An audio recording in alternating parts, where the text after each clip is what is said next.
এরকম বহু জায়গা আছে সুরেশ্বর, কয় জায়গার কথা আপনাকে বলবো, এটাও কিন্তু নকল ঢাকা দরদার। এটা কি নকল ঢাকা দরদার?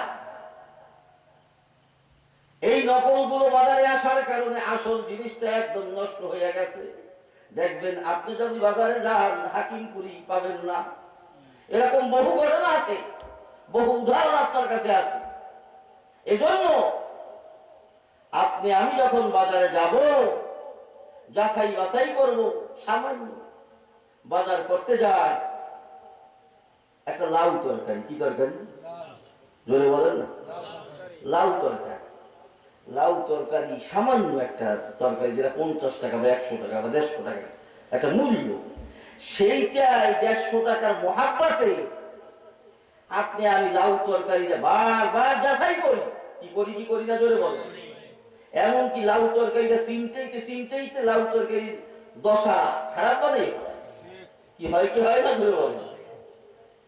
তারপরেও যদি লাউ তরকারি একটু শক্ত হয় সেটা আর নিবই না, ঠিক কি না? তাই সামান্য একটা লাউ তরকারি কিনতে গিয়ে যদি এত যাচাই বাছাই করি, আহকামুল হাকিমিন রব্বুল আলামিন, যে আপনাকে আমাকে বানাইলো, যে আপনাকে আমাকে লালন পালন করিয়া দুনিয়াতে পাঠাইলো, আমার মাওলা এমন দয়ার মাওলা, সেই মাওলার পরিচয় আপনি আমি চাই না। সেই মাওলার পরিচয় আপনি আমি নেওয়ার জন্য সঠিক পরিচয় কোনটা, বেঠিক পরিচয় কোনটা একটু যাচাই বাছাই করতে চাই না। যে কেউ বললি আমি দৌড়ে ছুটি চলে যাই। কোনটা আমার মাওলার রাস্তা আর কোনটা শয়তানের রাস্তা একটু নির্ণয় করতে চাই না। এটাই হইল আপনি আমি বোকা মুসলমান। যদি একটা লাউ তরকারি কিনতে গিয়ে যদি আপনার আমার 10 মিনিট 15 মিনিট সময় নিয়া চিন্তা করিয়া দরদাম করিয়া যদি কিনতে পারি, 2 দিন আগের তরকারি কিনতে চাই না, তাজা তরকারি আমার কিনতে হবে, খাইতে হবে। যদি এই জিনিসটা আপনি আমি ভালো বুঝি, তাহলে আমার 3.5 হাত বডিটা কোন রাস্তায় চলবে, আমার জীবনটা কোন রাস্তায় চলবে, সেই রাস্তাটা আমি একটু দেখবো না, চিনবো না, বুঝবো না, এটা সঠিক কোনটা বেঠিক কোনটা, এটা একটু তালাশ করি না।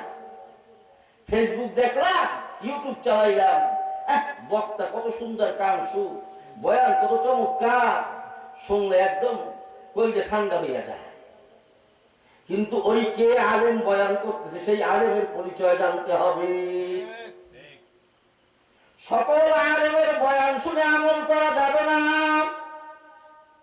যদি আপনি সবার বয়ান শুনে আমল করেন, তাহলে আগামীকাল বাজারে গিয়ে কদু যাচাই করবেন না, তরকারি যাচাই করবেন না, মাল যাচাই করবেন না, দোকানদার যেটা দিবে সেটাই নিবেন। হ্যাঁ, যদি আপনি মুরগি যাচাই করেন কোনটা বেড়াম মুরগি কোনটা কি মুরগি, বেড়াই মুরগি আমি খাবো না, যদি এটা যাচাই করে আপনি কিনতে যান, কিনতে পারেন, সময় খরচ করতে পারেন, কথা বলে খরচ করতে পারেন, তাই সামান্য 3.5 হাত বড়িটা কোন রাস্তায় চলবে, কার অনুসরণ নিয়ে আমি চলবো, সেটা যাচাই করা যাবে না। কোন আমি তো যাচাই করি না। যদি যাচাই করতাম তাহলে কুতুববাগে এত মানুষ যায় কি হবে? আগ্রসী যাকে যাকে ফাতেহা শরীফে যায়। নিশ্চয়ই আপনার আমার বুঝের বড় অভাব, আপনি আমি বুঝের বড় অভাব, আপনার আমার ধৈর্য নাই, আপনার আমার বুঝ নাই। আর ধৈর্য এরা মাওলার পক্ষ থেকে বড় নিয়ামত। যেমন ধৈর্য করেছিলেন হযরত আইয়ুব আলাইহিস সালাম, তার স্ত্রী হযরত রহিমা আলাইহিস সালাম স্বামীর জন্য এত কষ্ট করেছেন রহিমা, যে কষ্টের কথা বলে শেষ করা যাবে না।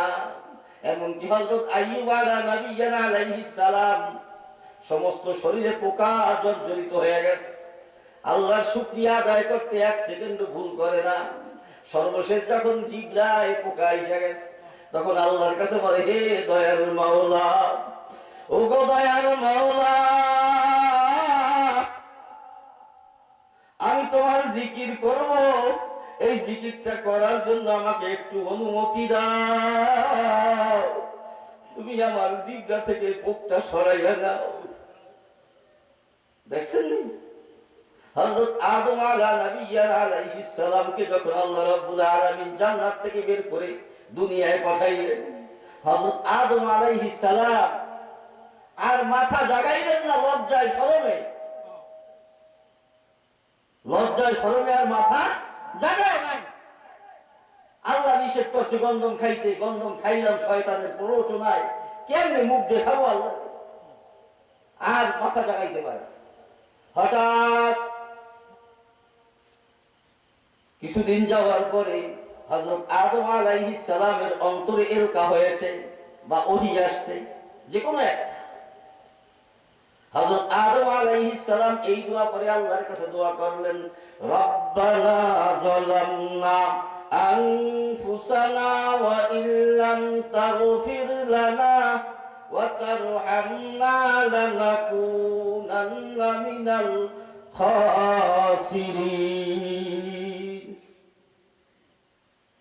ঠিক তো আমরা যারা মুমিন বান্দা বান্দি আছি, আমরা আল্লাহর কাছে দোয়া করতে হবে, হে আল্লাহ আমাকে তুমি ইহদিনাস সিরাতাল মুস্তাকিম, হে আল্লাহ ইহদিনাস সিরাতাল মুস্তাকিম, আমাকে সহজ সরল সঠিক রাস্তা দেখাও। কোন রাস্তা? গায়রিল মাগদুবি আলাইহিম ওয়ালাদ-দাল্লিন। হে আল্লাহ কোন রাস্তা দেখাবেন? যেই রাস্তায় আপনার নবীগণ, আপনার সিদ্দিকগণ, আপনার শহীদগণ যেই রাস্তায় চলিয়ে গেছে, সেই রাস্তা আমাদেরকে দেখা। এরকম যদি আল্লাহর কাছে যদি কোনো মুমিন বান্দা বান্দি দোয়া করতে পারে, আমার মাওলা পাক ওয়াদা করেছে, ওয়াকালা রাব্বুকুম যাই হোক, আল্লাহ রাব্বুল আলামিন ওয়াদা করেছেন, ফাযকুরুনি আযকুরুকুম ওয়াশকুরুলি ওয়ালা তাকফুরুন। হে বান্দা, তুমি আমাকে ডাকো, আমি তোমার ডাকে সাড়া দেব। তুমি আমাকে ডাকো, আমি তোমার ডাকে সাড়া দেব। তুমি আমাকে ডাকবা না, আমার ডাকে সাড়া তাড়াতাড়ি পাবে না। এজন্য আজকে থেকে নিয়াত করা যাবে, জোরে বলেন, যে আমরা মাওলাকে ডাকবো। কাকে ডাকবো? জোরে বলেন। দুনিয়ার কোন মাখলুককে আর ডাকবো না। যেই মাখলুক আমাকে কিছু করার ক্ষমতা নাই, সেই মাখলুককে আমি কোনোদিন ডাকবো না। যেই মাখলুককে পালনেওয়ালা, ইয়া কারীমু ইয়া কারীমু ইয়া কারীম ইয়া কারীমু ইয়া কারীমু ইয়া কারীম। এজন্য কোন এক গায়ক বলছিলেন, সুবহানাল্লাহ ওয়ালহামদুলিল্লাহ লা ইলাহা ইল্লাল্লাহ, সুবহানাল্লাহ ওয়ালহামদুলিল্লাহ লা ইলাহা ইল্লাল্লাহ। এই তাসবিহ পর জপে হেলা করো না ভাবে, চিরদিন দুনিয়াতে রবে না। এই তাসবিহ পর জপে হেলা করো না ভাবে, চিরদিন দুনিয়াতে রবে না। মন ভরে ডাকো তারে, সুখেতে রবে কবরে, তাকে ছাড়া বন্ধু আর পাবে না। লা ইলাহা ইল্লাল্লাহ লা ইলাহা ইল্লাল্লাহ লা ইলাহা ইল্লাল্লাহ লা ইলাহা ইল্লাল্লাহ লা ইলাহা ইল্লাল্লাহ। এরকম জিকির যত বেশি করা হবে, তখন দেহটা তত পরিষ্কার তাড়াতাড়ি হবে, মাওলার মহাব্বত তত আপনার আমার অন্তরে বেশি আসবে। হে বাদাম তলার মানুষ, কদম তলার মুসলমান ভাইয়েরা ও আমার পর্দার আড়ালের মা বোনেরা, ভালো করিয়া বোঝেন, এই মাহফিল এটা কিন্তু যেমন তেমন মাহফিল না, এটা কিন্তু ইসলাহি মাহফিল। কি ইসলাহ করতে হবে? আপনার আমার কলবকে ইসলাহ করা লাগবে, আপনার আমার অন্তরটা ইসলাহ করা লাগবে। আর যখন আপনার অন্তরকে ইসলাহ করবেন, ইসলাহ করার আগে একজন মুজাক্কি লাগবে। কি লাগবে? মুজাক্কি লাগবে, দায়ী লাগবে, একজন সনদ প্রাপ্ত একজন শায়েখ লাগবে। সনদ প্রাপ্ত যখন সবাই জিকির করি লা ইলাহা ইল্লাল্লাহ, সবাই জিকির করি লা ইলাহা ইল্লাল্লাহ, লা ইলাহা ইল্লাল্লাহ, লা ইলাহা ইল্লাল্লাহ, লা ইলাহা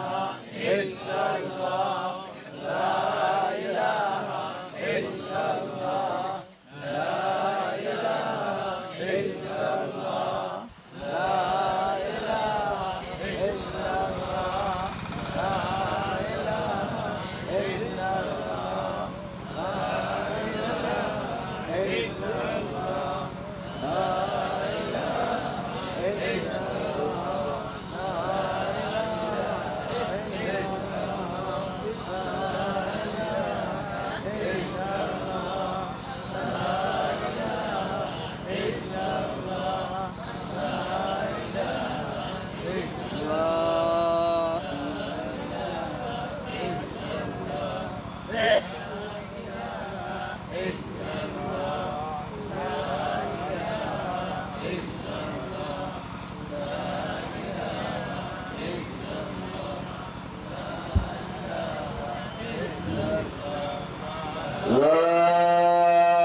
ইলাহা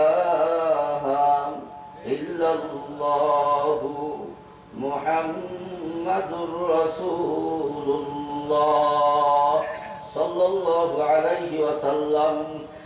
আল্লাহ রাব্বুল আলামিন কোরআনুল কারীমের ভিতরে বলেন, ইয়াউমা লা ইয়ানফাউ মালু ওয়ালা বানুন ইল্লা মান আতাল্লাহ বিকলবিন সালিম।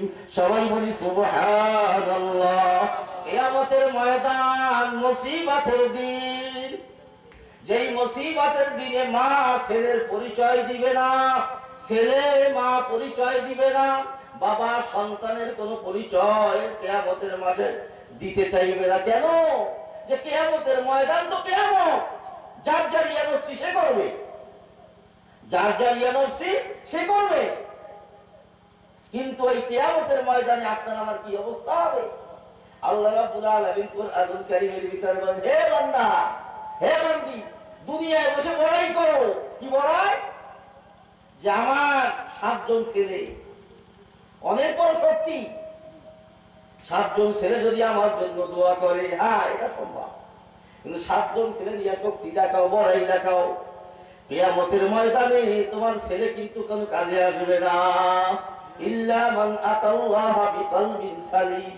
তোমার টাকা পয়সা অনেক বেশি, মনে করো দান করে জান্নাত কিনে ভালো, দান করে দিয়া জান্নাত কিনবো, এরকম মনে মনে ভাবছো নাকি? না, সম্ভব না। ইল্লা মান আতাল্লাহ বিকলবিন সালিম। কিয়ামতের ময়দানে কি কাজে আসবে?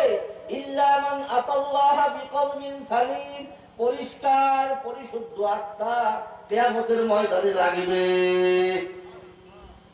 কি আত্মা? পরিষ্কার পরিশুদ্ধ আত্মা। আর সেই আত্মা তৈরি করার জন্যই কিন্তু আজকের এই মাহফিল। সেই আত্মা বিশুদ্ধ করার জন্য কি এই মাহফিল। এজন্য আমি প্রথমে যে আয়াতে কারিমা আপনাদের সামনে তেলাওয়াত করেছি, قد أفلح من زكاها وقد خاب من دساها। এ বান্দা বান্দি, পরিষ্কার পরিশুদ্ধ আত্মা তৈরি কর। আর পরিষ্কার পরিশুদ্ধ আত্মা তৈরি করার জন্য কিন্তু ভালো একজন শায়েখের হাতে হাত দিতে হবে, শায়েখের পরামর্শ নিতে হবে। এমনি এমনি পরিষ্কার পরিশুদ্ধ আত্মা তৈরি করা সম্ভব না। যদি এমনি এমনি যদি পরিষ্কার পরিশুদ্ধ আত্মা তৈরি করা যায়, তাহলে দুনিয়ার মানুষ কেউ আর শায়েখদের হাতে দৌড়াইতো না। আর এজন্য আল্লাহ রাসূলের পরে মাযহাব যেরকম 4টা হয়েছে, তরিকাও সেরকম 4টা। তরিকা কয়টা? জোরে বলেন, কয়টা? 4টা। এবং 4 তরিকা হক। 4 তরিকা কি? হক। এবং এই 4 তরিকা হকের মধ্যে আবার অনেকে বলতে পারেন হুজুর এই যে আক্রোশী, এই চন্দ্রপাড়া, এগুলাও কি খা, এগুলাও প্রথমে ভালো ছিল, পরে এই খারাপ শুরু করছে। প্রথমে কি ছিল? ভালো ছিল, পরে আইসা খারাপ শুরু করছে, বেপরদা শুরু করছে, ওখানে গাঁজা খাওয়া শুরু করছে, ওখানে বেনামাজির সংখ্যা বাড়ছে, বেপরদার সংখ্যা বাড়ছে। বিধায় ওলামায়ে কেরাম ওই জায়গায় যাওয়াকে সবাই নিষেধ করে, যে ওই জায়গায় গেলে ঈমান থাকে না, ঈমান খারেজ হয়ে যায়, বেঈমান হয়ে যায়। আর এই মাযহাবটা একটা গুরুত্বপূর্ণ এবং একটাকে আপনি ঘৃণা করা যায়। চিশতিয়া, সাবিরিয়া, কাদেরিয়া, নকশবন্দিয়া, মুজাদ্দিদিয়া। এজন্য এই চারো তরিকা হক, চারো মাযহাব হক, এটাকে একটাকে যদি আপনি ঘৃণা করতে চান, যেমন এই যে আমি উদাহরণস্বরূপ বলি, এই যে মুফতি মাসুম বিল্লাহ ছোট ভাই দুই জায়গা থেকে খেলাফত পেয়েছে। একটা হইল চরমনায়ের তরিকা আব্বার মাধ্যমে একটা খেলাফত পেয়েছে, চরমনায়ের তরিকা চিশতিয়া সাবিরিয়া তরিকা এক। আবার আর এক জায়গা থেকে খেলাফত পেয়েছে কোথায়? ডালকার আব্দুল মতিন বিন হুসাইন দামাত বরকাতুহুর ইজাজত পেয়েছে। তা সেটা হলো কি মুজাদ্দিদিয়া, নকশবন্দিয়া তরিকা, সোহরাওয়ার্দিয়া তরিকা। যাই হোক, ওটা ভিন্ন তরিকা। এই সকল চার তরিকার মূলে গিয়া মুহাম্মদ আরবি সাল্লাল্লাহু আলাইহি ওয়াসাল্লাম। আর চার তরিকার এক এক জায়গায় এক এক নিয়ম, সামান্য কিছু ব্যতিব্যস্ত। এর ভিতরে কিন্তু পাঁচ ওয়াক্ত নামাজ এক, বা শরীয়তের মূল হুকুম এক, সবার বেলা এক, কিন্তু নফল নিয়া একজন একটু কম করে, একজন একটু বেশি করে। এটা নিয়ে আমাদের মধ্যে কোনো মতপার্থক্য যদি আমরা করতে যাই তাহলে ব্যর্থ হবে। তার যে যে লাইনে আছে শুকরিয়া, আলহামদুলিল্লাহ, ভালো। কিন্তু যখন আপনি আমি সমালোচনা করব, তখন আপনি আমি গুনাহগার হব। আর যার সমালোচনা করব সে কিন্তু আরো দিন দিন করতে থাকবে। কি কথাটা বুঝাইতে পারছি? এই জন্য আজকে থেকে নিয়াত করেন যে আমরা সমাজে চলবো, আমরা সমাজে বসবাস করব, গীবাত করব না। কি করব না? গীবাত করব না। এই গীবাত মুক্ত থাকা, এটা একটা গুরুত্বপূর্ণ আমল। এটা কি আমল? গুরুত্বপূর্ণ আমল। যদি কোনো বান্দা বান্দি গীবাত মুক্ত থাকতে পারে, সে মনে করবে অর্ধেক জান্নাতের রাস্তায় উঠে গেছে। কি রাস্তায়? অর্ধেক জান্নাতের রাস্তায় উঠে গেছে, আর অর্ধেক অন্য আমলের দ্বারা চলে যাবে ইনশাআল্লাহ। আর গীবাত করে একদম অহরহ। গীবাত যখন করে তখন কিন্তু কাউকে ছাড়ে না। এমনকি চরমনায় মরহুম আল্লাহর কুতুবকে পর্যন্ত গীবাত করে। শর্ষিনার মরহুম নেসারউদ্দিন রাহমাতুল্লাহ আলাইহি তারও গীবাত করে। তাই অমুক হুজুরের নামে গীবাত করে। তুমি হুজুরের নামে গীবাত করে তুমি এত বিপদে পড়ো কেন? তোমার পাল্লা কেন ভারী করো? আর হুজুরের কাছে তুমি কেন সওয়াব পৌঁছাও? লাভটা কি? ও লাভ নাই, ক্ষতি তোমার। এজন্য এক বড় আলেম বলছে, যদি তোমার গীবাত করাটা একদম অভ্যাসই হয়, তা গীবাতটা বাপের করো। কার করো? বাপের গীবাত করো। তো তোমার আমল নামায় যে সবগুলো আছে, বাপের আমল নামায় যায়। বাপের আমল যত নেক আছে, গুনাহ আছে, তোমার আমল নামায় আছে। বা মায়ের করো, তো তুমি বাপ মায়ের উপকার করলা। আমরা গীবাত মুক্ত জীবন করতে পারবো কি পারবো না? ইনশাআল্লাহ। এখন কিছু সময়ের মধ্যে দোয়া হবে, আমরা দোয়ার দিকে যাবো ইনশাআল্লাহ। এজন্য আজকে থেকে নিয়াত করেন, এই ইসলামী মাহফিল 3 দিন, আজকে দ্বিতীয় দিন, শেষের পথে। এই 3 দিন যদি ইসলামী মাহফিলে আল্লাহ রাব্বুল আলামিন যেন আপনাকে আমাকে এই বয়ান শুনিয়া আপনি আমি যেন আমল করতে পারি। রাজি আছি না ইনশাআল্লাহ? এখন আমরা সবাই 5 বার দুরূদ শরীফ পড়ি, দুরূদ ইব্রাহিম। আমি দোয়ার দিকে যাবো, এখন বেশ সময় বেশি নাই, 12টা বেজে গেছে প্রায়, বলি 12টা। اللهم صل على محمد وعلى آل محمد كما صليت على إبراهيم وعلى آل إبراهيم إنك حميد مجيد. اللهم بارك على محمد وعلى آل محمد كما باركت على إبراهيم وعلى آل إبراهيم إنك حميد مجيد. اللهم صل على محمد النبي الأمي وعلى آله وسلم تسليما اللهم صل على محمد النبي الأمي وعلى آله وسلم تسليما صلى الله عليه وسلم صلى الله عليه وسلم সবাই দোয়া ইউজ করি মা বোনেরা যারা মাইকের আওয়াজ যতদূর পর্যন্ত যাচ্ছে আমরা সবাই আমার নিজ নিজ অবস্থানে বসে দোয়া ইউজ পাঠ করি বিপদ আপদ বালা মুসিবত থেকে আল্লাহ আমাদের সবাইকে হেফাজত করবেন পাঁচবার দোয়া ইউজ করি লা ইলাহা ইল্লা আনতা সুবহানাকা ইন্নী কুনতু মিনাজ জালিমিন লা ইলাহা ইল্লা আনতা সুবহানাকা ইন্নী কুনতু মিনাজ জালিমিন লা ইলাহা ইল্লা আনতা সুবহানাকা ইন্নী কুনতু মিনাজ জালিমিন লা ইলাহা ইল্লা আনতা সুবহানাকা ইন্নী কুনতু মিনাজ জালিমিন লা ইলাহা ইল্লা আনতা সুবহানাকা ইন্নী কুনতু মিনাজ জালিমিন لا إله إلا أنت سبحانك إني كنت من الظالمين لا إله إلا أنت سبحانك إني كنت من الظالمين কবর জিয়ারত করার উদ্দেশ্যে তিনবার সূরা ইখলাস পড়ি সবাই আউযু বিল্লাহি বিসমিল্লাহ শহীদ আউযু বিল্লাহি মিনাশ শাইতানির কুল হুয়াল্লাহু আহাদ আল্লাহু সামাদ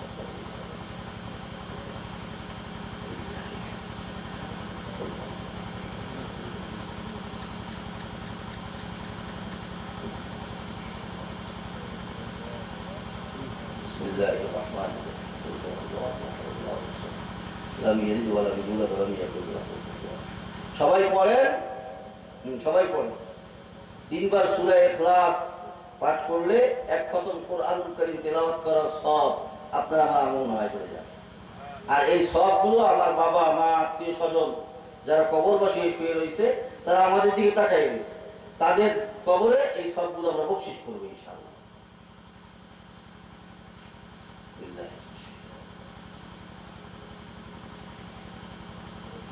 সূরা নাস সূরা ফালাক আলহামদুলিল্লাহ শরীফ পড়ি একবার বিসমিল্লাহ শরীফ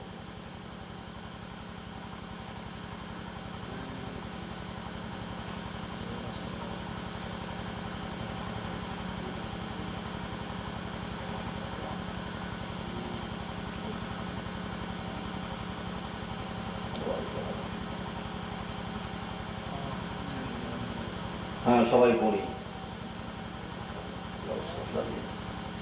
যারা এখনো বিভিন্ন জায়গায় আছেন আমরা দ্রুত এখন ময়দানে চলে আসি এখনই আজকে দ্বিতীয় দিনের মোনাজাত হবে আমরা আমাদের মোনাজাতের মাধ্যমে আল্লাহ রাব্বুল আলামিনের কাছে আমরা আমাদের আবেদন নিবেদন রোনাজারি আল্লাহ রাব্বুল আলামিনের কাছে মাফ চাবো আল্লাহ রাব্বুল আলামিন যেন আমাদের সবাইকে মাফ করে দেন সবাই দোয়া ইস্তেগফার করি আস্তাগফিরুল্লাহ আল্লাযী লা ইলাহা ইল্লা হুয়াল হাইয়ুল কাইয়্যুম ওয়া আতুবু ইলাইহি লা হাওলা ওয়া লা কুওয়াতা ইল্লা বিল্লাহিল আলিয়্যিল আযীম আস্তাগফিরুল্লাহ ইস্তেগফার যখন পড়বেন তখন তওবার নিয়তে ইস্তেগফার করবেন যে আমি তওবা করতেছি যে আমি এই মজলিসে এখন বসা আছি না আমি এখন তওবা করতেছি হে আল্লাহ আমার জীবনে যত গুনাহ ছিল সব গুনাহ থেকে আমি তওবা করতেছি কবিরা সগীরা জানা অজানা ইচ্ছায় অনিচ্ছায় যত গুনাহ করেছি হে আল্লাহ সব গুনাহ থেকে আমি আপনার কাছে তওবা করতেছি আর তওবা হলো অন্তরের ব্যাপার আর তওবা বাবুর রহমা তওবা করার দ্বারা রহমতের দরওয়াজা খুলে যায় আর রহমতের দরওয়াজা যখন খুলে যাবে তখন দেখবেন আপনি কাছে রহমত আসতেই থাকে এই তওবা করবেন একদম দিলকে পরিষ্কার করি হে আল্লাহ আর জীবনে কোনো গুনাহ করব না হে আল্লাহ আর জীবনে কখনো আমি কোনো গুনার কাজ করব না এমন কি যদি শিরকি গুনাহও যদি হয় তাও আল্লাহর কাছে এমন ভাবে তওবা করেন যেরকম তওবা করেছিল সাহাবায়ে কেরাম তওবাতুন নসুহা আপনারা নাম শুনেছেন এই তওবাতুন নসুহা লম্বা ঘটনা আমি ওইদিকে যাব না সময় কম এজন্য এমন তওবা করবেন যে তওবা করার দ্বারা আপনার অন্তর যেন পরিবর্তন হয়ে যায় এবং তওবা করবেন গুনাহ থেকে আমি এখন জুদাস এখন কি আমরা গুনাহ হতে আছি জোরে বলেন গুনার মধ্যে আছি গুনার মধ্যে নাই এখন তওবা করা যায় এখন তওবা করবে হে আল্লাহ আমি গুনার মধ্যে নাই আমি নেক কাজের মধ্যে আছি এখানে বসে হে আল্লাহ আমি তওবা করতেছি আমার তওবাকে আপনি কবুল করেন এরকম তওবা করেন এবং ইস্তেগফার পাঠ করেন আস্তাগফিরুল্লাহ আল্লাযী লা ইলাহা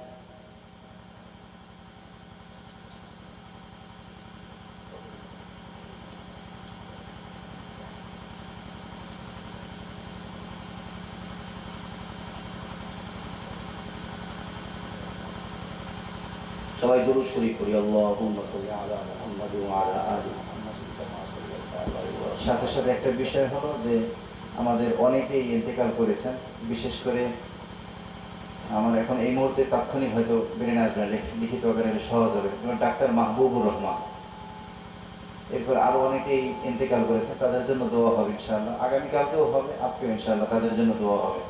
নগদে যাদের বিশেষ করে মারা গিয়েছেন, আল্লাহ তাদেরকে জান্নাত নসিব করে।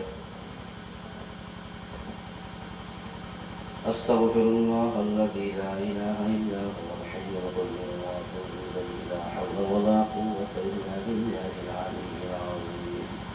اللهم صل على محمد النبي الأمي وعلى آله وسلم تسليما. اللهم آمين اللهم آمين اللهم آمين. ربنا فاغفر لنا ذنوبنا وكفر عنا سيئاتنا وتوفنا مع الأبرار. رب اغفر لي ولوالدي ولمن دخل بيتي وللمؤمنين والمؤمنات مسلمين والمسلمات وبارك على محمد وأزواجه وذرياته وأهل بيته والناس أجمعين يا أرحم الراحمين يا مجيب السائلين يا أول الأولين يا آخر الآخرين يا سميع بصير عليم خبير. মাবুদ গো, আজকে 2-3 দিন ব্যাপী মাহফিলের দ্বিতীয় দিন, শেষ অধিবেশন। মাবুদ গো, এই মাহফিলকে আপনি ভরপুর কামিয়াবি দান করেন। মাবুদ গো, ইসলাহি মাহফিল, প্রত্যেকটা মুসলমান যেন ইসলাহ হইয়া যায়, মাবুদ গো আপনি তার ব্যবস্থা করিয়া দেন। মাবুদ গো, এই মাহফিলকে আপনি কবুল আর মঞ্জুর করিয়া দেন। মাবুদ গো, এই মাহফিলে যত শ্রোতা, যত বক্তা, মাবুদ গো যারা এই মজলিসে উপস্থিত, মাইকের আওয়াজ যত দূর পর্যন্ত যাচ্ছে, যারা মাইকের আওয়াজের সাথে সাথে মোনাজাতে শরীক হয়েছে, মাবুদ গো যাদের মা আত্মীয় স্বজনময় মুরব্বী, যারা অন্ধকার কবরবাসী হয়ে শুয়ে রয়েছে, মাবুদ গো আমরা এই মজলিস থেকে তাদের জন্য দোয়া করলাম। মাবুদ গো, আমার আব্বা জান, আমার আম্মা জান, আমার দাদা জান, আমার দাদি জান, আমার নানা জান, আমার নানি জান, শ্বশুর শাশুড়ি আত্মীয় স্বজনময় মুরব্বী, যারা অন্ধকার কবরবাসী হয়ে শুয়ে রয়েছে, মাবুদ গো তাদের জন্য এই বাদামতলা মাহফিল থেকে আমরা দোয়া করতেছি। মাবুদ গো, গভীর রজনী, এই রজনীতে বসে মাবুদ গো আপনার দরবারে দুহাত তুলে দোয়া করতেছি। মাবুদ গো, তাদের কবরকে আপনি জান্নাতের বাগান বানাইয়া দেন। মাবুদ গো, তাদের কবরকে রিয়াজুল জান্নাহ, জান্নাতের সাথে সংযোগের ব্যবস্থা আপনি করিয়া দেন। মাবুদ গো, হুজ্জাতুল ইসলাম মাদ্রাসাকে আপনি কবুল আর মঞ্জুর করে নেন। মাবুদ গো, হুজ্জাতুল ইসলাম মাদ্রাসার জন্য যারা হাড় ভাঙা খাটনি খাটলো, যারা জমি দিল, যারা টাকা পয়সা দিল, যারা সহযোগিতা করলো, যারা এই 3 দিন ব্যাপী মাহফিলের সহযোগিতা করেছে, মাবুদ গো সবাইকে আপনি উত্তম জাযা খায়ের দান করিয়া দেন। মাবুদ গো, এই মাহফিলের জন্য যারা হাড় ভাঙা খাটনি কেটেছিল, মাবুদ গো অত্র এলাকার সকল কবরকে আপনি জান্নাতের বাগান বানাইয়া দেন। মাবুদ গো, এই মাহফিলের জন্য অনেকে দোয়া চাইছে, মাবুদ গো মুফতি মাসুম বিল্লাহ সাহেবের কাছে অনেকে দোয়া চাইছে, মাবুদ গো প্রত্যেকের নেক মাকাসেদকে আপনি পরিপূর্ণ করে দেন। এই মাদ্রাসাকে আপনি কবুল করে দেন। এই মাদ্রাসায় যারা দান সদকা করেছে, সকলের দান সদকাকে আপনি কবুল করেন। অত্র এলাকাবাসীকে আপনি কবুল করেন। অত্র এলাকায় মাবুদ গো জিকরুল্লাহর আওয়াজ আপনি জারি করিয়া দেন। মাবুদ গো, ইসলাহি মাহফিলকে আপনি ইসলাহে রূপান্তরিত করে দেন। ইসলাহি মাহফিলকে মাবুদ গো অত্র এলাকার নাজাতের উসিলা করে দেন। ইসলাহি মাহফিলকে মাবুদ গো অত্র এলাকার যুবক ভাইদেরকে সংশোধন হওয়ার রাস্তা তৈরি করে দেন। মাবুদ গো, ইসলাহি মাহফিলকে অত্র এলাকার খাস পর্দায় যেন মহিলারা থাকতে পারে, সেই ব্যবস্থা আপনি করিয়া দেন। অত্র এলাকার ঘরে ঘরে দিনী হাওয়া চালু করে দেন, বদ্দিনী হাওয়াকে মিটাইয়া দেন। মাবুদ গো, আপনি যেই কাজে রাজি সেই কাজ করার তৌফিক দিয়া দেন, যেই কাজে নারাজ তার থেকে বিরত থাকতে তৌফিক দিয়া দেন। আমাদের ঈমান আমলকে মজবুত করিয়া দেন, পাক্কা নামাজি পাক্কা দিনদার বানাইয়া দেন, হালাল রিজিকের ব্যবস্থা করিয়া দেন। হারাম থেকে বাঁচিয়ে থাকার তৌফিক দিয়ে দেন। বিশেষ করে মাবুদ গো, গত বছর এই মাহফিলে আমার আব্বা জান বয়ান করেছিল, আজকে তিনি কবরবাসী হয়ে শুয়ে রয়েছে। মাবুদ গো, মাবুদ গো, এই বাদামতলা মাহফিল থেকে, ইসলামী মাহফিল থেকে আমরা দোয়া করতেছি মাবুদ গো, শাইখুল উলামা আল্লামা নূরুল হুদা ফয়জী রাহমাতুল্লাহি আলাইহি, মাবুদ গো তার কবরকে আপনি জান্নাতের বাগান বানাইয়া দেন। মাবুদ গো, এরকম এই মাহফিলে মাবুদ গো যে সমস্ত ওলামায়ে কেরাম এসেছিল, যারা আজকে দুনিয়ায় নাই, শ্রোতা মণ্ডলী থেকে যারা এসেছিল, যারা আজকে দুনিয়াতে নাই, মাবুদ গো সকলের কবরকে জান্নাতের বাগান বানাইয়া দেন। মাবুদ গো মাশায়েখে তরিকাত, মাবুদ গো চিশতিয়া সাবরিয়া তরিকায় নকশবন্দিয়া মুজাদ্দিদিয়া সাহারওয়ার্দিয়া সকল মাশায়েখে তরিকার কবরকে আপনি জান্নাতের বাগান বানাইয়া দেন। মাবুদ গো চার মাযহাবের আইম্মাদেরকে আপনি কবুল মঞ্জুর করে নেন, তাদের কবরকে জান্নাতের বাগান বানাইয়া দেন। মাবুদ গো আমাদের এই জমিনে যত ওলিয়া উলিয়া গাউস কুতুবরা শুয়ে রয়েছে, মাবুদ গো তাদের কবরকে জান্নাতের বাগান বানাইয়া দেন। মাবুদ গো আমাদের সবাইকে আপনি মাফ করেন। এই মাদ্রাসার ছাত্র ওস্তাদ সবাইকে আপনি কবুল করিয়া নেন। এই মাদ্রাসার ছাত্র ওস্তাদ সবাইকে আপনি কবুল করিয়া নেন। মাবুদ গো এই মাদ্রাসা মসজিদ মাহফিলকে আপনি আপনার গায়েবী খাজনা থেকে সব কিছু বন্দোবস্ত করে দেন। মাবুদ গো কিয়ামত পর্যন্ত যেন এই মাহফিল মাদ্রাসা চলমান থাকে তার ব্যবস্থা আপনি করিয়া দেন। ইখলাসের বুনিয়াদ মাবুদ গো ভিত্তি করে দেন। ইখলাসের বুনিয়াদ, ইখলাসের ভিত্তি করে দেন। মাবুদ গো আমার ভিতরে ইখলাস নাই, হিম্মত নাই, আমাকে ইখলাস আর হিম্মত ওয়ালা বানাইয়া দেন। মাবুদ গো আমার কলব পরিষ্কার নাই, কলবকে পরিষ্কার করে দেন। আমার আমল দুরুস্ত নাই, আমল যেন দুরুস্ত হয়ে যায় ব্যবস্থা করে দেন। মাবুদ গো রব্বি জিদনি ইলমা, রব্বি জিদনি ইলমা, রব্বি ইয়াসসির ওয়া লা তুয়াসসির ওয়া তাম্মিম আলাইনা বিল খায়র। হাসবুনাল্লাহু ওয়া নি'মাল ওয়াকিল, আলাল্লাহি তাওয়াক্কালনা। ইন আসাবাতহু মুসিবাতুন ইয়াকুলু ইন্না লিল্লাহি ওয়া ইন্না ইলাইহি রাজিউন। আল্লাহুম্মা ইনদাকা আহতাসিবু মুসিবাতি ফাআজিরনি ফিহা ওয়া আবদিলনি মিনহা খায়রা। রব্বিরহামহুমা কামা রাব্বায়ানি সগীরা, রব্বিরহামহুমা কামা রাব্বায়ানি সগীরা, রব্বিরহামহুমা কামা রাব্বায়ানি সগীরা। ওয়া সাল্লাল্লাহু তাআলা আলা খায়রি খালকিহি ওয়া নূরি আরশিহি মুহাম্মাদিন ওয়া আলিহি ওয়া আসহাবিহি আজমাইন। وارحمنا معهم وارحمنا معهم وارحمنا معهم برحمتك يا أرحم الراحمين. السلام عليكم ورحمة الله وبركاته. আলহামদুলিল্লাহ, মাদ্রাসা হুজ্জতুল ইসলাম কদমতলা 3 দিন ব্যাপী নবম বার্ষিক ইসলাহি মাহফিলের দ্বিতীয় দিন এর কার্যক্রম এখন সমাপ্ত হলো। ইনশাআল্লাহ আগামীকালকেও ধারাবাহিকভাবে বয়ান চলবে। আগামীকাল বাদ ফজর, আগামীকাল সকালে বাদ ফজর গুরুত্বপূর্ণ বয়ান পেশ করবেন ঢাকা থেকে আগত মুহাক্কিক মোহতারাম হযরত মাওলানা মুফতি জাহিদ্দিন সিরাজ হাফিজাহুল্লাহ তাআলা। তিনি ফজরের পরে বয়ান করবেন। আগামীকাল 4 জন আলেম বয়ান করবেন। আগামীকাল মাগরিবের পরে 4 জন আলেম বয়ান করবেন। এর মধ্যে একজন যিনি আখিরি মোনাজাত করবেন কালকে রাত্রে ঢালকানগর ঢাকা ঢালকানগরের পীরে কামেল আরিফ বিল্লাহ হযরত মাওলানা